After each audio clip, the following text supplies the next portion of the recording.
It's been a busy night for the destroyer HMS Liverpool, which has been trying to flush out Gaddafi forces along the coast of Libya. Last time we heard from the ship, she was fending off small boats packed with explosives. But when I spoke to the captain earlier today on a ship-to-shore link, he told me they'd been involved in quite a different task. We've been tasked to fire the ship's main armoured 4 or 5-inch gun into Libya to help identify pro-Gaddafi force military positions by the use of some elimination rounds and be prepared if necessary to fire with high explosives onto those targets. And tell us a little bit more specifically of the bombardment of Gaddafi forces around Slitan. Well, they are the main force which is putting pressure on the besieged city of Misrata, and they're constantly bombarding the civilian population of that area.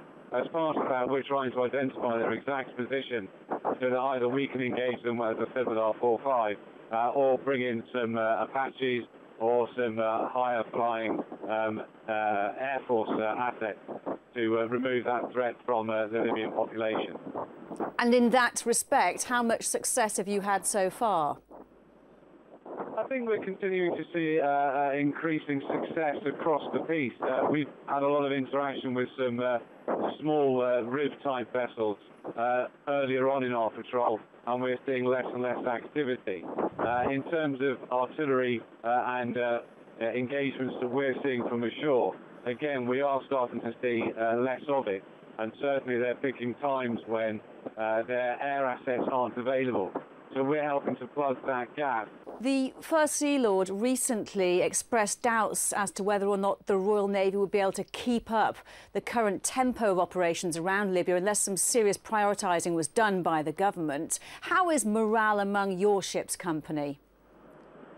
Morale is as high as ever. I have a ship's company that's fully engaged with what we're doing. We recognise that we are definitely being a force for good.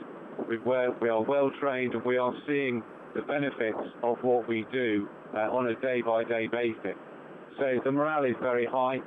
They know when we're coming home, and we're all working to ensure that we continue to provide the service that the country demands from us.